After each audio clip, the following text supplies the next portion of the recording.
Сәлеметсіздер ме балалар? Бүгін 52-ші сабақты өтетін боламыз. Каналымызға міндетті түрде подписаться батырмасын басып, жазылып алыңыздар. Сіздер үшін пайдалы сабақтар шығып отырады. Ұшқыш болғым келеді. Күрделі сөз. Мәтіннің тақырыбы бойынша мазмұнын болжаймын. Күрделі сөздерді ажырата аламын. 19-шы жаттығу. Мәтіннің тақырыбы бойынша оның мазмұнын болжа. Содан соң мәтінді мұқият тыңда. Хиуаз Доспанова. Хиуаз жасынан қағылез бірбеткей еркін намысшыл қыз болып өсті. Өз құрбылары сияқты қуыршақпен ойнауға, әткеншек тебуге қызықпады. Ол әкесі жалақысын алған сайын кітап сатып алуды әдетке айналдырды. Хиуаз өте алғыр болып, 6 және 7 сыныптарды бір жылда бітіріп шықты. Ұшқыш болуды армандаған қайсар қыздың шешіміне әке-шешесі қарсы болмады. Ол Мәскеудегі Жуковский атындағы әскери әуе академиясына барып, бағын сынады. Жолы болмаған жас қыз мединституттан алған білімімен тылда еңбек етті. Болашағын әуелеген бұлттар арасынан көрген қанатты қыз аэроклуб оқуына жазылды. Сүп-сүйкімді қазақ қызының алғырлығы мен қайсарлығына қызыққан атақты ұшқыш Марина Раскова Хиуазды ұшу өнеріне баулыды. Қалай ойлайсың, Хиуаз Доспанованың халық қаһарманы дәрежесіне жетуіне қандай қасиеттері көмектесті? Хиуаз Доспановаға халық қаһарманы дәрежесіне жетуге қайсарлық, батырлық қасиеттері көмектесті деп ойлаймын. Ұшқыш болу үшін адамда қандай қасиеттер болу керек? Ұшқыш болу екінің бірінің қолынан келе бермейтін мамандық. Ол дәлдікті, батырлықты, кеңістікті сезіне білу, ойдың ұшқырлығын, жылдамдықты бағындыра алу қасиеттерін талап етеді деп ойлаймын. Дереккөздерден Хиуаз Доспанова туралы мәлімет жинап, сыныптастарыңа таныстыр.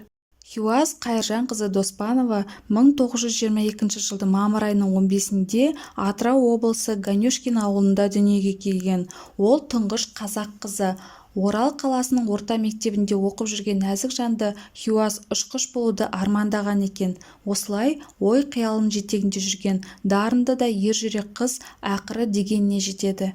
1940 жылы мектепті үздік деген бағамен бітіріп қана қоймай, запастағы ұшқыш деген куәлігін қоса алып шығады. Одан кейін Саратов қаласының әскери әуе училищесіне оқуға түсіп, онда штурмандар даярлайтын арнайы курсты аяқтады.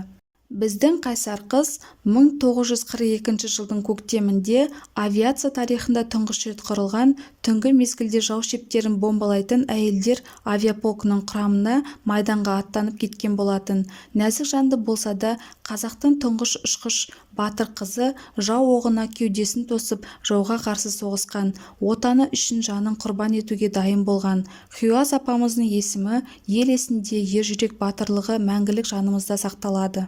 20-шы жаттығу. Сөздерді оқы. Бір беткей. Әке, шеше, әскери, әуе, академия, ұшу, өнер, медицина, институт. Бір беткей. Әке, шеше, әскери, әуе академиясы, ұшу өнері, мединститут. Екі бағандағы сөздерді салыстыр. Оларға сұрақ қой. Не байқадың? Екінші бағандағы сөздердің жазылуына назар аудар. Мағыналарын түсіндір. Сөздерді көркем жаз. Бірінші баған бір түбірлі дара сөздер, ал екінші бағанда бірінші бағандағы сөздердің бірігуі арқылы жасалған екі түбірлі күрделі сөздер берілген. Бір беткей адамның мінезі, әке-шеше, ата-анамыз, әскери әуе академиясы, әуе әскерін дайындау оқу орталығы, ұшу өнері, кәсіби дәрежеде ұшу, мединститут, медициналық қызметкерлер дайындайтын оқу орны. Екі немесе одан да көп түбірден құралған сөзді күрделі сөз дейміз. Мысалы, Ақтөбе, ата-ана, мединститут, әскери әуе академиясы. 21-ші жаттығу. Сызба бойынша күрделі сөз туралы ойынды қорыт. Күрделі сөз. Ұшу өнері, бір беткей, 15-20, мединститут сөздері берілген. Күрделі сөз бірнеше сөздің бірігуінен пайда болады. Мединститутта қандай мамандар дайындалады? Мединститутта тіс дәрігері, фармацевт, медбике ісі, терапевт, хирург, емдеу ісі мамандарын дайындайды. Сызбадағы сөздермен сөйлемдер құрап жаз. Күрделі сөздің астын сыз. Хиуаз Доспанова ұшу өнерінің нағыз майталманы.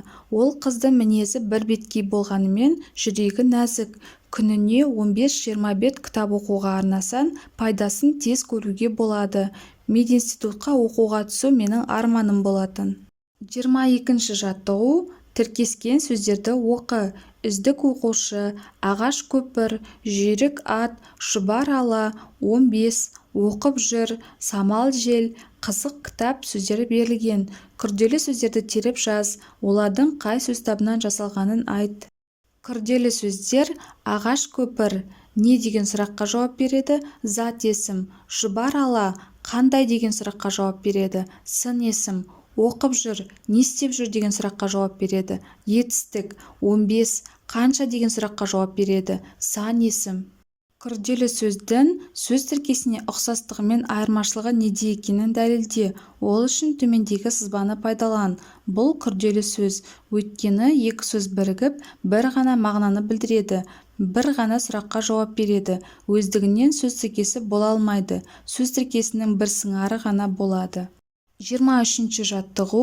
Өзің сияқты оқушының жазғанын оқы. Ұшқыш болу үшін тек білімді болу жеткілікті ме? Қай сөйлемдерде жеткіліксіз мәлімет кездеседі? Сен қалай түзер едің? Кім боламын деген сұрақтың жауабын тапқан сияқтымын. Қазір асығып жүретін адам көп. Соларды баратын жеріне тез жеткізетін ұшақты басқарғым келеді. Әрине, ол үшін білім керек. Мен қазірден бастап жақсы оқып, мектепті, жоғары оқу орнының үздік бітіруді мақсат еттім. Білімме сенсем, ұшқыш боларым сөзсіз. Менің ойымша, ұшқыш болу үшін тек қана білімді болу жеткіліксіз. Батырлық, еңбекқорлық, мол тәжірибе қажет болады. Мәтіннің ішінде мына сөйлемде мәлімет жеткіліксіз. Әрине, ол үшін білім керек. Білімме сенсем, ұшқыш боларым сөзсіз. Осымен сабағымыз аяқталды. Сабақ пайдалы болған болса, лайк басып, достарыңызбен бөлісуді ұмытпаңыздар.